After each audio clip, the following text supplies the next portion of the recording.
नमस्कार, मैं पद्मजा जोशी। आज 5 अगस्त है और आज हम लोग प्रीतिलता वादेदार को स्मरण करेंगे, उनकी चर्चा करेंगे और उनके जीवन से हम प्रेरणा लेंगे। हमारे देश में ऐसे बहुत से वीर शहीद हुए हैं जो गुमनामी के अंधेरे में खो गए। इतिहास की पुस्तकों में उनको जो महत्वपूर्ण स्थान मिलना चाहिए था वो नहीं मिल सका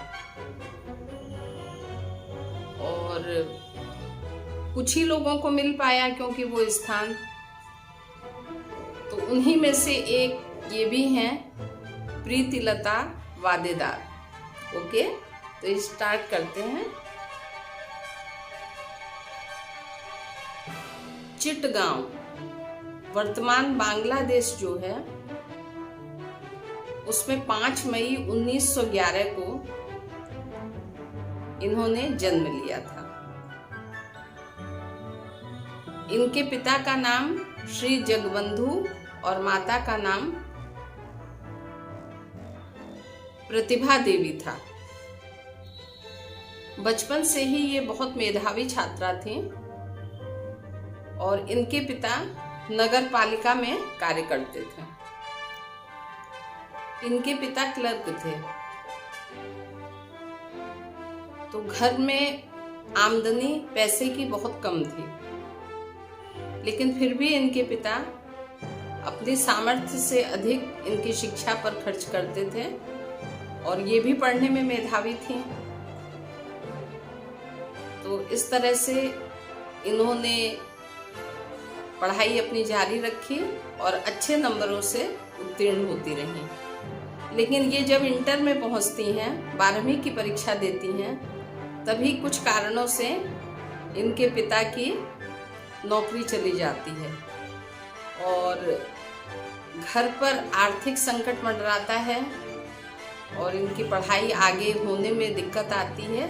लेकिन फिर भी ये पूरे प्रयास करती हैं और अपनी पढ़ाई को जारी रखती हैं। कोलकाता विश्वविद्यालय से इन्होंने ग्रेजुएशन तक की शिक्षा प्राप्त की थी।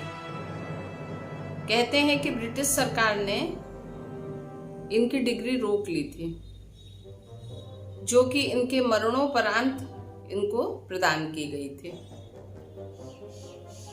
22 मार्च 2012 को कहा जाता है कि इनकी ग्रेजुएशन की डिग्री इनको प्रदान की गई थी। ग्रेजुएशन की पढ़ाई पूरी करने के बाद प्रीतिलता चिटगांव वापस आ गई और एक हाई स्कूल में हेड मिस्ट्रेस की नौकरी करने लगी। इसी दौरान इन्होंने क्रांतिकारी गतिविधियों में दिलचस्पी लेना शुरू कर दिया था।